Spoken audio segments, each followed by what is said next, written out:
AP incharge సీఎంగా పవన్ కళ్యాణ్ ఇప్పుడు social మీడియాలో సర్క్యులేట్ అవుతున్నటువంటి ఒక అప్డేట్ అనమాట. ఎందుకంటే నారా చంద్రబాబు నాయుడు గారు ఈ నెల 26 నుంచి 30వ తారీఖు వరకు సింగపూర్ పర్యటన ఉండడంతో ఆ పర్యటనలో భాగంగా చంద్రబాబు నాయుడు గారితో పాటు టీజీ భరత్, అదేవిధంగా లోకేష్, అదేవిధంగా మంత్రి నారాయణ గారు కూడా సింగపూర్కి వెళ్ళే ఆలోచనలో ఉన్నట్టయితే మనకు స్పష్టంగా కూడా తెలుస్తుంది. అదేవిధంగా పెట్టుబడుల విషయంలో కూడా వీళ్ళు వెళ్తున్నట్టు మనకు స్పష్టంగా కూడా అర్థమవుతుంది.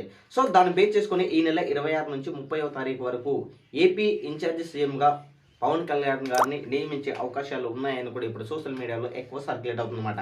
సో ఇదే కనుక జరిగితే మటుకు జనసేన పార్టీకి సంబంధించినటువంటి నేతలకు, అదేవిధంగా కార్యకర్తలకు కూడా తమ పవన్ కళ్యాణ్ సార్ గారు వచ్చేసి సీఎంగా ఉండబోతారు, ఇన్ఛార్జ్ సీఎంగా అని కూడా ఇప్పుడు తెలుగు జనసేన పార్టీకి సంబంధించినటువంటి నేతలు కూడా ఆనందం వ్యక్తం చేస్తున్నటువంటి విధానం కూడా మనము స్పష్టంగా కూడా గమనించుకోవచ్చు. సో ఏది ఏమైనప్పటికైతే ఈ నెల 26 నుంచి కూడా ఈ నెల 30వ తారీఖు వరకు ఇన్ఛార్జ్ సీఎంగా కూడా జనసేన పార్టీ అధినేత పవన్ కళ్యాణ్ గారు ఉండే అవకాశం ఉంది అనేది మనకు స్పష్టంగా కూడా అర్థమవుతుంది.